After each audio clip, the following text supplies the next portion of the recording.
Səs verməyə əsasən ən çox seçilən mövzu olan natural ədədlərdən danışacağıq. İlk öncə natural ədədlər nədir? Natural ədədlər sayma zamanı istifadə etdiyimiz ədədlərə deyilir. N hərfindən işarə olunur. Bizim, yəni Azərbaycanda tədris olunan riyaziyyatda 0 natural ədəd hesab olunmur. Amma beynəlxalq sistemdə, yəni bəzi ölkələrdə, məsələn Fransa, ABŞ və s. onlarda 0-da natural ədəd kimi görə bilərsiniz. Deməli, natural ədədlər 1, 2, 3, n, yəni sonsuzluğa qədər davam edir. Yəni sonsuz saydadırlar. Natural ədədlərin ən kiçik olanı göründüyü kimi 1-dir. Yəni biz 0-ı natural ədəd hesab etmirik. Yəni 0 daxil deyil natural ədədlər çoxluğuna. Natural ədədlərin cəmi hasili qüvvəti naturaldır, amma fərqi və nisbəti natural ola da bilər, olmaya da bilər. Məsələn, 4 bölünsün 2 naturaldır, amma 2 bölünsün 4 natural deyil. Yəni, bunu nəzərdə tuturuq və yaxud da 2 çıxılsın 4 natural deyildir, amma 4 çıxılsın 2 naturaldır. Yəni, burada bundan bəhs elədik. Sonra mərtəbələr, siniflərə baxırıq.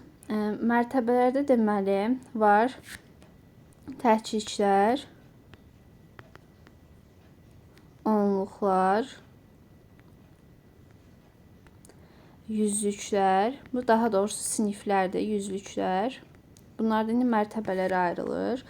Minliklər, belə qısa yazıram, 10 minliklər, 100 minliklər, 100 minliklər. Sonra milyonluqlar, 10 milyonluqlar, 100 milyonluqlar və milyard da var idi. Milyard, 10 milyardlıqlar, 100 milyardlıqlar. İndi bu mərtəbələr də, bu siniflərdə daha doğrusu mərtəbələrə əmələ gətirir. Yəni bunlar deməli təkliklər sinifidir. Bu isə minliklər, milyonluqlar, milyardlıqlar sinifləridir. Və bunların onluq şəkildə yazılışı vardır. Yəni, məsələn, AB ədədini, yəni yuxarısında xət olarsa, bu deməkdir ki, 10A üzərinə gəlsin B. Və yaxud da ki, ABC olsun. Bu nə deməkdir? 100A üzərinə gəlsin 10B üzərinə gəlsin C deməkdir. Və yaxud birində yazaq ABCD. Bu nə deməkdir?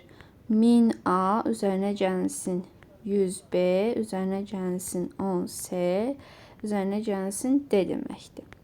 Sonra aralıqdakı ədədlərin sayı. Əslində bunu silsilədə də öyrənəcəyəm, amma burada da istifadə olunur. A və B intervalında, yəni A və B natural ədədlər intervalında, məsələn, ədədlər M ədədinə bölünərsə, M-ə bölünən natural ədədlərin sayını məsələn K ilə işarələyək. Bu necə tapılır?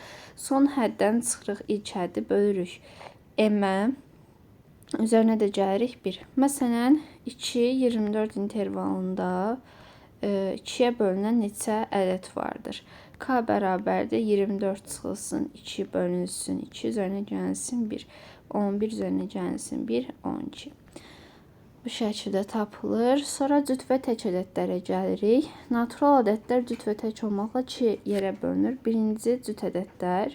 Sonra 0, 2, 4, 6, 8 ilə bitən ədədlərdir və yaxud da ki, 2-yə qalıqsız bölünən ədədlərə cüt ədədlər deyirik. 2n şəklində yazılır. N-in yerinə 1 qoysaq, ən kiçik cüt ədəd 2-dir. Yenə bu deməli bəzi ölkələrdə 0-ı da, yəni 0-ı da götürürlər cüt ədəd, amma Azərbaycanda daha çox götürülmür. Amma bəzi mənbələrdə və yaxud bəzi vəsaitlərdə götürülə bilər.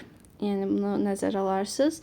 Və cüt ədədlər də sonsuz saydadır təbii ki və ümumi 2n şəklində yazılır formulu, yəni C 2n şəklindədir, belə ki n natural olmalıdır. Sonra ikinci dedik ki, tək ədədlər var, T ilə işarə eləyək. Sonra 1, 3, 5, 7, 9 ilə bitən və yaxud da ki 2-yə bölünməyən, yəni 2-yə qalıqsız bölünməyən ədədlərə tək ədədlər deyilir. Tək ədədlər də sonsuz saydadır. Daha çox 2n çıxılsın 1 şəklində yazılır, amma 2n çıxaq plus 1 şəklində yazıla bilir. Belə ki, yenidən n natural ədəd olmalıdır. Yenə ən kiçiyi 1-dir buradan tək ədədlərin və sonsuz saydırlar. İndi bu tək və cüt ədədlərin xassələri var. Məsələn, tək ədədlə tək ədədin cəmi cütdür. Bunu əzbərləməyə heç bir ehtiyac yoxdur. Məsələn, yerinə qoyarkən görürsünüz ki, 1 ilə 3-ün cəmi, yəni 1 təkdir, 3 təkdir, təklə təkin cəmi cütdür. Təklə təkin hasili təkdir. Yəni, məsələn, 1 ilə 3-ün hasili nədir? 3-dür, təkdir. Bu çox istifadə olunur. Təkin n-ci qüvvət təkdir. Yəni, tək ədədlərin qüvvəti təkdir. Məsələn, 5-in ikinci qüvvəti də, 1-ci qüvvəti də, yəni istənilən qüvvəti daxil olacaq təkə. Və sonra var, təklə cütün cəmi təkdir. Yəni, məsəl üçün, 2 ilə 3-ün cəmi 5-dir. Yəni deyirəm, bunu əzbərləməyinizə heç bir ehtiyac yoxdur. Sadəcə yanınızda saxlasanız yaxşı olar. Təklə cütün hasili cütdür. Məsələn, 1 ilə 4-ün hasili 4-dür. Cütün də n-ci qüvvəti cütdür. Məsələn, 2-nin 3-cü qüvvəti, 2-ci qüvvəti, istənilən qüvvəti daxildir cütə.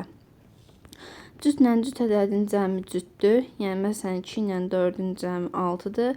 Cütlə cütün hasili də cütdür. Məsələn, 2 ilə 4-ün hasili də 8-dir. Deməli, belə. Bunlara aid təbii ki, testlərə baxacaq. İlk öncə qaydanı izah edirəm. Ədədin bölənləri və bölünənləri.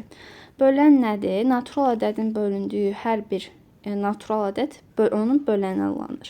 Məsələn, 12 ədədinin bölənləri hansılardır? 1, 2, 3, 4, 6, 12.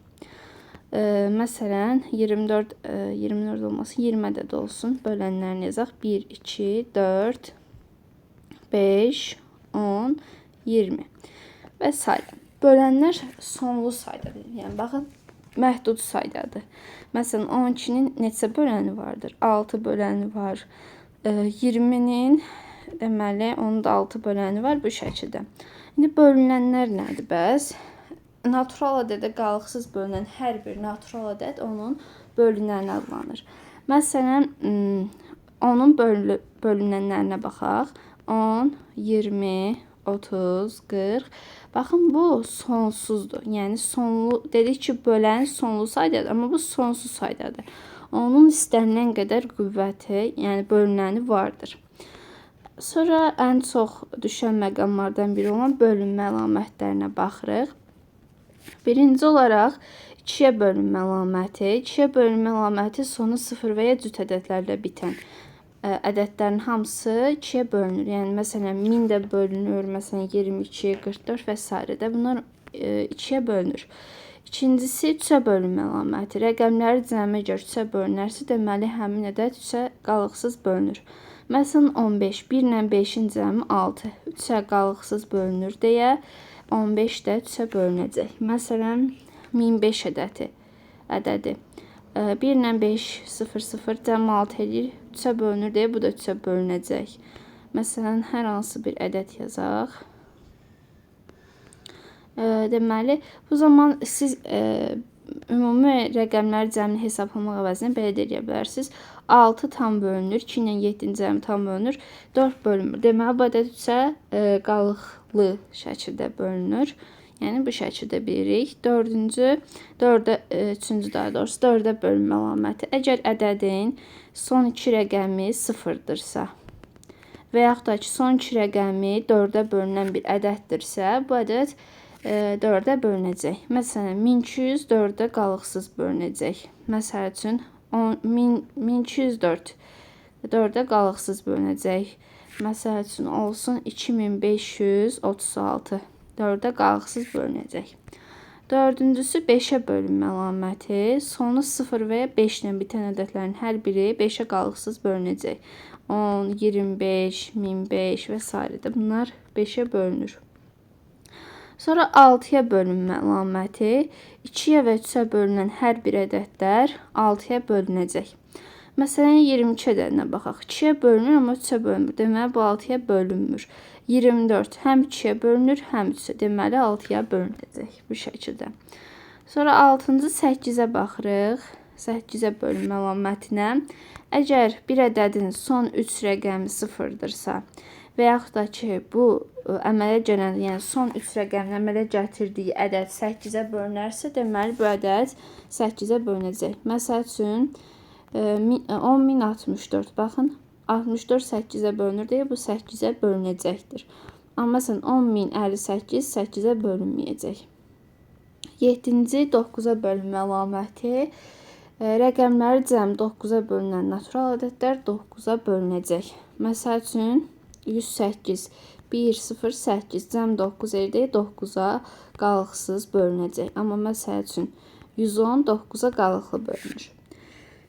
8-ci də ən sadəsi, sonu 0-la bitən bütün ədədlər, natural ədədlər 10-a bölünür. 20, 30, 1000, milyon hamısı 10-a qalıqsız bölünür. Bəs məsələn biz 22-yə bölünmə əlaməti necədir? 18-ə bölünmə əlaməti, 12-yə bölünmə əlaməti necədir?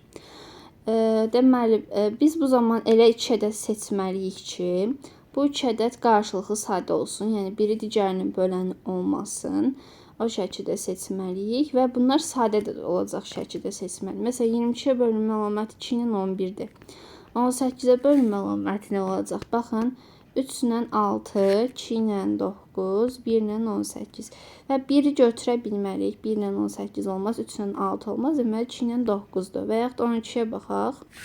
12-yə bölünmə əlaməti nədir deyə baxsaq. 1, 12, 3, 6, üzr istəyirəm. Sorry, 2, 6, 3, 4. Baxın, 2 ilə 6, yəni 2 6-nın böləndi olmaz. 1 12-nin böləndi olmaz. Yəni bunlar qarşılıqlı sadə deyil. 3 ilə 4-dür. Yəni bu şəkildə seçirik. Sonra nəyə baxırıq? Qalıqlı, qalıqsız bölmə. Deməli, bunu sxem şəklində yazaq. Gəlin. A bölünsün B bərabərdir C şəklindədirsə və yaxud A bərabərdir B vurulsun C-dirsə, burada biz A-ya bölünən, B-yə bölən, C-yə də deməli qismət deyirik. Bu qalıqsız bölməlidir və yaxud da ki, çubuqlu bölmə ilə yazsanız bu şəkildə olacaq. Burada 0 qalır, son qalıq. Burada da C qismətdir. Və bizim ən çox burada işlətdiyimiz qayda odur ki, deməli, burada hələ ki o qayda yoxdur, qalıqlı bölmədədir, sorry. Burada da A B-dən böyük bərabər olmalıdır. Yəni bölündən böyük bərabər olmalıdır. Sonra qalıqlı bölməyə baxaq. Qalıqlı bölməyə aid suallar çox düşürdü. A bölünsün B C olsun, qalıqda R olsun və yaxud G yazaq elə. Burada A bərabərdir BC plus G-yə. Burada yenə A B-dən böyük olmalıdır. Və deməli, burada dedik ki, çubuqlu bölmə ilə də yazsaq, bu şəkildə olacaq. R qalıq və yaxud Q qalıq. Və burada əsas şərtimiz odur ki, bölən qalıqdan böyük olmalıdır. Mütləq, baxın, hər dəfə bu qayda ilə qarşılaşırıq. B böyük olmalıdır Q-dən. Məsələn, sizə düşür ki, məsələn, 6-ya bölünmə zamanı alına biləcək qalıqların cəmini tapın. 1-dən 5-ə kimi olduğunu, yəni bu cəmini tapacaqsınız. Sonra nəyə baxırıq biz? Sonra baxırıq sadə mürəkkəb ədədlər. Sadə ədədlər nədir? Yalnız birə və özünə bölünən ədədlərə sadə ədədlər deyilir. Məsələn, 2, 3, 5, 7, 11 və s. 2-dən çox böləni olan mürəkkəb ədədlərə, yəni ədədlərə isə mürəkkəb ədədlər deyilir. Məsələn, 4, 2, 1, 4, 3 böləni var. 6, 1, 2, 3, 6, 4 böləni var və s. Bunlar da mürəkkəb ədədlərdir. Sonra deməli, yeganə cüt sadə ədəd 2-dir. Yəni bundan qarşılayacağımız bir məqamdır. Sonra ən vacib məqamlardan biri 1 nə sadə, nə mürəkkəbdir. Çünki 1 yalnız 1-ə bölünür. Yəni 1 həm özüdür və yəni 1 də, yəni yalnız 1 böləni var. Sadə ədəd olması üçün belə ən az 2 böləni, ən az deyəndə, yəni mütləq 2 böləni olmalıdır. Amma 1-in yalnız 1 böləni olduğuna görə nə mürəkkəb, nə də sadə ədəd hesab olunur. Sonra ədədin sadə vuruqlara ayrılmasına baxırıq. Sadə vuruqlara ayrılma zamanı mürəkkəb ədədin sadə vuruqlarının hasil şəklini göstərilməsi deməkdir. Məsələn, nə yazaq? Məsələn, 120 ədədi. Bölündüyü, yəni 1-i götürmürük də. Bölündüyü ən kiçik sadə ədəd hansıdır? 2. 60, yəni 2-yə böldük 60, yenə 2, 30, yenidən 2, 15. 15-in bölündüyü ən kiçik sadə ədəd 3-dür. Sonra 5, 5, 5, 1. Bunların hasil şəkline yazacaq. 120 bərabərdir. 2-nin kubu vurulsun 3, vurulsun 5. Baxın, buna deyilir mürəkkəb ədədin sadə vuruqlara ayrılması və sadə vuruqlara ayrılma deyilir. Bu şəkildə yazırıq. İndi deməli, gəlin baxaq, sadə vuruqların sayı necə tapılır? Sadə vuruqların sayını tapanda qüvvətlər toplanır. Yəni 3, 1, 1 olacaq 5. Müxtəlif sadə vuruqların sayı neçədir, nədir? Bax, müxtəlif ədədlərin sayı da 1, 2, 3. 3 müxtəlif sadə vuruq var. Buradan istəyirsiniz yazaq. Müxtəlif sadə vuruq sayı. Vuruq sayı. Bu da nədir? Sadə vuruq sayı. Qısa yazıram, yəni deyirəm də qeyd edə bilərsiniz. Üçüncüsü, sadə bölən sayı. Sadə bölən sayı bərabərdir. Yəni n2 bərabərdir n3-ə yazaq da. 3 bərabərdir. Yenidən 1, 2, 3, 3 olacaq. Dördüncüsü, müxtəlif sadə bölənlərin sayına baxsaq, yenidən n olacaq. Yəni, bu da 3-dür. Müxtəlif sadə bölənlərin sayı, müxtəlif sadə vuruqların sayı bir-birinə bərabərdir. Yəni, bu da bərabərdir, n4-ə yazaq. Sonra var natural bölənlərinin sayını hesablamaq. Necə eləyirik onda? N natural bölən yazdım. Natural bölən sayını hesabladıqda qüvvətin üzərinə 1 gəlir. Məsələn, 3-ün üzərinə 1, 4, 1-in üzərinə 1, 2, 1-in üzərinə 1, 2. Sonra da bunların hasilini tapırıq. 16 eləyir. Sonra siz qarşılaşacaqsınız, istəyirəm, tam bölən sayı ilə tam bölən sayı. Tam bölən sayı da natural ədədlərin 2 mislinə bərabərdir. Yəni, tam bölən hesab olunanda, məsələn, 1 ilə mənfi 1, 2, mənfi 2, 3, mənfi 3 bu şəkildə yəni götürəcəyik. Yəni, bunu da qeyd edək. Sonra baxaq, nəyə hesablaya bilərik? Yəni, nə düşür bizə? A-dan kiçik A ilə qarşılıqlı sadə olan ədədlərin sayı. Məsələn, 120-dən kiçik 120 ilə qarşılıqlı olan sadə ədədlərin sayı. 120 nəyə bərabər idi? Baxın, burada yazmışıq. 2 üstü 3 vurulsun 3 vurulsun 5. Bu şəkildə. İndi bundan qarşılıqlı sadə olan ədədlərin sayını tapanda 120-ni vururuq. Bir çıxılsın, birinci vururuq. Bir ədəd götürürük hər birindən. 1 bölünsün 2. Vurulsun, 1 çıxılsın, 1 bölünsün 3. Vurulsun, 1 çıxılsın, 1 bölünsün 5 şəklində. 120 vurulsun, 2-də 1 vurulsun, 3-də 2 vurulsun, 5-də 4. Burada 2-lərin özləri gedəcək. 120 ilə 3 gedəcək 40, 40 ilə 5 gedəcək 8, 8-də 4-ə vursaq eləyəcək cavabımız 32. Deməli, bu hissəyə baxdıq. Sonra nəyə baxırıq? Qarşılıqlı sadə ədədləri nədir? Hə, ona baxaq. Ortaq sadə vuruğu olmayan ədədlərə qarşılıqlı sadə ədədlər deyirik. Yəni, məsələn, 3 ilə 7. Heç bir ortaq vuruğu yoxdur. Bunlar qarşılıqlı sadədir. Məsələn, 3 ilə 6 deyil, çünki ortaq vuruğu var 3. Hansı ədədlər qarşılıqlı sadədir? Yazdım. Birincisi, ardıcıl 2 natural ədəd qarşılıqlı sadədir. Məsələn, 3 ilə 4, 2 ilə 3. Heç bir ortaq vuruqları yoxdur bunların. Çünki biri tək, biri cütdür də. İkincisinə baxırıq. Ardıcıl 2 tək natural ədəd qarşılıqlı sadədir. 3 ilə 5, məsələn, 5 ilə 7, 7 ilə 11 və s. Üçüncüsü, üzr istəyirəm, 7 ilə 9 götürməliyim. Üçüncüsü, 1 ilə istənilən ədəd qarşılıqlı sadədir. Məsələn, 1 ilə 3, 1 ilə 2, hamısı qarşılıqlı sadədir.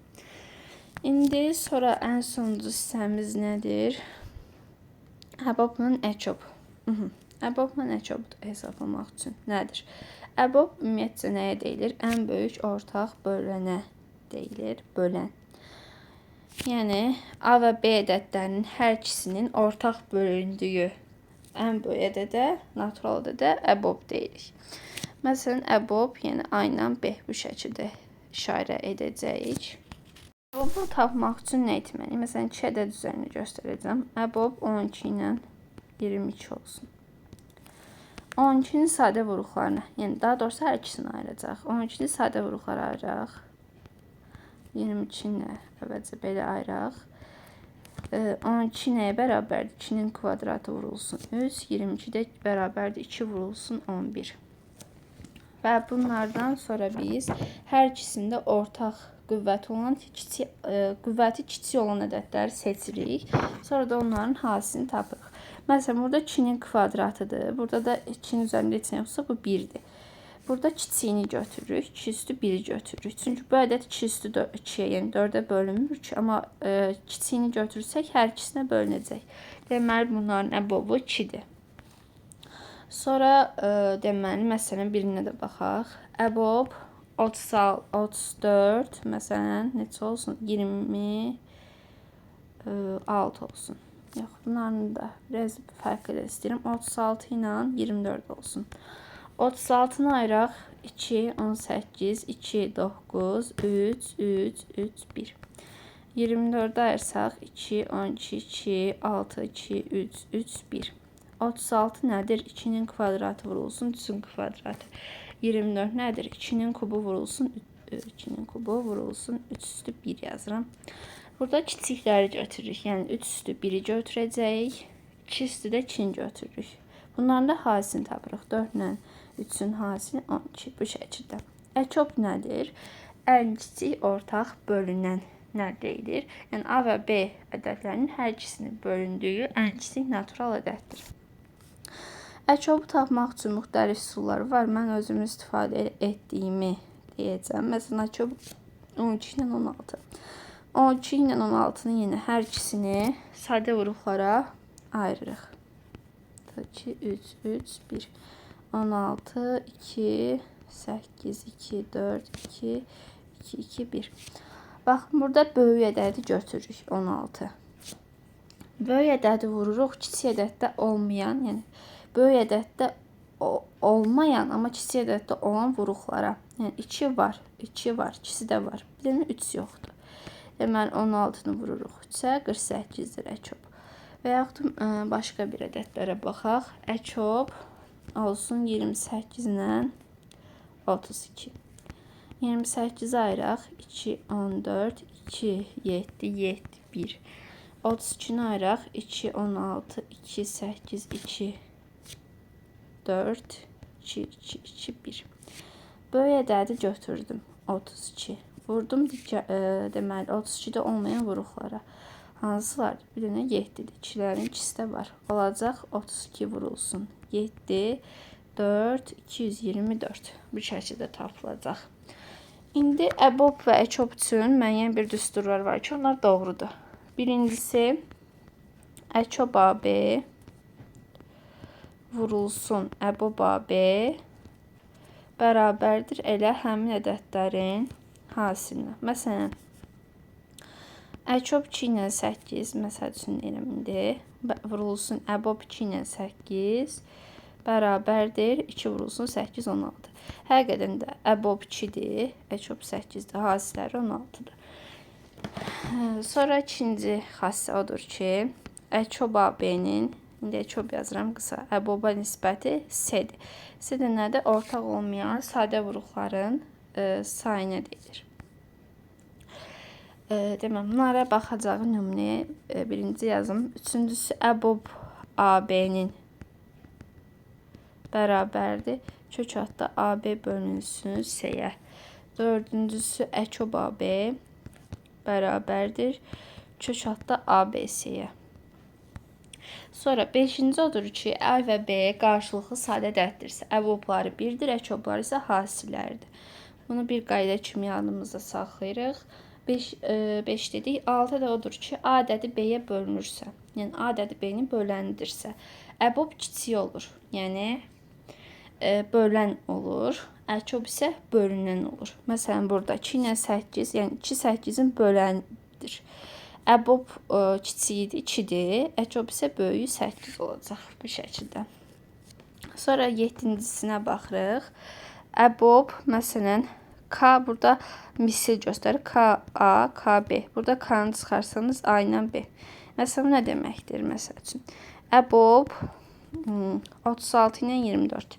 Məsələn, burada ortaq nə görürsünüz? Məsələn, 36-nı 6 vurulsun 6. Bunu 6 vurulsun 4 yaza bilərəmmi? Bu o deməkdir ki, 6-nı çıxarsaq 6 vurulsun əbob 6 ilə 4 hesablamağınız yetərdir. Yəni bu deməkdir. Və yaxud 8 də çıxara 8 nə idi, üzr istəyirəm. 12 də çıxara bilərdiniz. Mən 6 çıxartdım. Məsələn, istədiyinizi çıxara bilərsiniz. Eyni nəkobda da belədir. Deməli, bunlar belə. Burada da sizə də dedik ki, deməli, ortaq olmayan sadə vuruqların hasilini göstərirdi.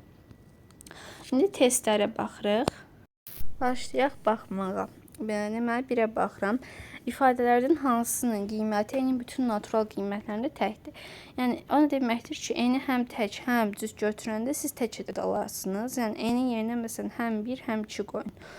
1 qoysaq, məsələn, burada 1 deməyik, 3 qoyaq birincidə. 8 eləyər, bu getdi. Sonra, 1-in deməli, 1 üzərinə gəlsin, 1, 2 elədi, getdi. Burada 2 üzərinə gəlsin, 3, 8, baxın, C-dir. 2 vurulsun, 1 üzərinə gəlsin, 3, 5-dir. 2 vurulsun, 2-nin kvadratı üzərinə gəlsin, 3, yəni 8 üzərinə gəlsin, 3, 11-dir. Sonra deyir, ifadəsinin qiyməti tək ədəddir. İfadələrdən hansının qiyməti cütdür? Baxın, təklə, dəqiqə göstərim, təkin hasili təkdir, təklə cütün hasili cütdür. Deməli, bu o deməkdir ki, A tək olmalıdır. Yəni, ümumiyyətlə 3 təkdir. Nədən tək ədədi çıxanda, deməli, tək ədəd eləyir. Ona baxaq. Yəni, məsələn, 3-dən 1 çıxanda 2 eləyir. Amma 4-dən, məsələn, tək ədəd çıxanda 1 çıxanda 3 eləyir. Deməli, bura cüt olmalıdır. Yəni, 7A cüt olmalıdır. Təkəndə nəyin hasili cütdür? Gəlin, baxaq, baxın. Təkəndə nəyin hasili cütdür? Cütün hasili cütdür. Deməli, buradan A-nı cüt tapırıq. A cütdür. A cütdürsə, indi hansı cütdür? A-nın üstəlinə qüvvət cütdür. 1 çıxanda tək eləyəcək. A-nın kubu, məsələn, 8, bu da 9 eləyəcək. Bu da deyil. 5-ə vursaq, məsələn, 2, 10, B variantı eləyəcək. Məsələn, burada eləmir, burada da eləmir, amma B-də eləyir. Baxaq 3-ə, deyir, qiyməti cüt olsun. Baxın, onsuz da burada qüvvətə boş verin. Yəni, cütün qüvvəti cüt idi. Yəni, siz 3x çıxılsın, 1-in cüt olduğunu bilirsiniz. Okeymi? İndi, burada bir təkdir. Təkdən nə, yəni, nədən təki çıxanda cüt edir? Məsələn, 4-dən 3 çıxdıq, 1 elədi. Amma 5-dən 3 çıxdıq, 2 elədi. Deməli, təkdən təki çıxanda cüt edir. Yəni, 3x nə olmalıdır deməli burada? Tək olmalıdır. Və tək ədədlə, deməli, tək ədədin hasili təkdir. Düzdürmü? Bunu bilirik. Deməli, buradan da çıxır ki, x tək olmalıdır. Və bizə də deyir ki, qiymət cüt olsun. X-i tək götürək. Məsələn, x-i 1 götürdük. 1 qoysanız, burada eləmədi. 1-in olsun qüvvəti 7, üzərinə gəlsin 5. Aha, bu elədi. Sonra baxaq. Yəni, bunu 12x kimdə? Yəni, qüvvət boş verin. Çünki 1-in qüvvəti, istənilən qüvvəti və yaxud da ki, tək edən istənilən qüvvət təkdir. Buna da baxaq, sonra buradan bəhsdir artıq. X cütdür, məsələn, x-ə 2 verin, y-ə də 1 verin. Qiymət tək olsun. 4 üzərinə gəlsin, 3, 7. Baxın, elə buradan D-ni gördüm birbaşa. Sonra bölünmə əlamətinə aid baxırıq, bölünməyə. 6-ya bölünməsi üçün A-nın mümkün qiyməti. 2-yə və 3-ə bölünməlidir. Yəni, A cüt olmalıdır. 2-yə bölünmə əlamətinə görə son rəqəmi ya cüt ya da 0 olmalıdır. Yəni, A 0, 2, 4, 6, 8 yazıram. Yəni, bunlardan 3-ə bölünmə də dənməlidir. Baxın, 7 ilə 2-nin cəmi bölünür, 3 ilə 6. Yəni, 1-in üzərinə A-nı gələndə tam bölünməlidir 3-ə. 1-in üzərinə 0 gəlsək bölünməz. 2 gəlsək amma bölünür. 4 gəlsək bölünmür. 6 gəlsək bölünmür. 8 gəlsək bölünür. 2 ilə 8-in cəmi də elədir 10. Sonra deyir ki, ədəd 3-ə bölünsün. Yəni, rəqəmlər cəm bölünməli. 9 bölünür. Yəni, 5-in üstünə nə gəlsək, n gəlsək 3-ə bölünməlidir. Baxın, 1 gəlsək bölünər, 4 gəlsək bölünər, 7 gəlsək bölünər. Yəni, 6, 9 və 12 tam bölünür. Hasilin 7-yə bölünməsindən alınan qalığı bizdən istəyir. Deməli biz buna hasilin 7-yə bölünməsini alınan qalıq istəyirdi. Bunun ayrıca 7-yə bölünməsini alınan qalıqla bunun hasilini tapıb 7-yə bölsək, alınan qalıq tapsaq yetərlidir. Bunun 7-yə bölünməsini alınan qalıq 6-dır. Çünki bu 0 olanda tam bölünür, 6 qalıq qalır. Burada da 3. 18-in 7-yə bölünməsini alınan qalıq da 4-dür. 8-ə bölünməsini alınan qalıq son 3 rəqəmə baxsaq, 885 8-ə bölünəndə neçə qalanı verir? 5. Düzüm. 882-də 2. 10 da 8-ə bölünəndə 2 qalanı verir. Aid suallara baxaq. Hamısına baxmam, bəzilərinə baxacağam. Məsələn bu, birdən böyük qarşılıqlı sadədir. Əkop dedik ki, hasilləri də bu da 1-dir. AB bölünsün 1, AB. Bu eynisindəndir. 24-dən böyük olmayan, aha bunu demişdik. Baxın, 24-ü vururuq. 24 nədir? 2-nin kubu vurulsun 3. 24-ü vururuq. 1 çıxılsın 2-də 1. 1 çıxılsın 3-də 1. 12, 3, 4 eləyir. 4-ə 2-yə vursanız 8 eləyəcək. Yəni Y. Deməli bunlara bölüntü qalıqlıçanın ən kiçik. Deməli bunların əkobunu tapmalısınız. Əkob 12, 15, 20. Məsələn, burada nə? Heç nə ortaq çıxmır. Məsələn, 12 ilə 15-i hesablasanız neçə eləyəcək? 60 deyil əkoblar, 60. Üstünə də 3 gəlir, çünki qalıq uçdur, 63. Aha, bunu da deyir, rəqəmləri cəmi 9. Eynisidir. Baxın, demişdik, əkоб AB-nin əbəb AB-yə nisbəti S-dir. Yəni, ortaq olmayan qarşılıqlı sadə vuruqların hasili. Sayı 120-ni ayırsaq 60, 2, 30, 2, 15, 3, 5, 5, 1, 144, 2, 72, 2, 36, 2, 18, 2, 9, 3, 3, 1. Ortaqların üzərinə xətt çəkək. Qalanların da hasilini tapırıq. 5, 2, 3 hasili də 30. Yəni A variantı eynisidir. İlk səhifədə olanların birinə baxacağım. Yəni məsələn 2 tipdir, birinə baxırıq.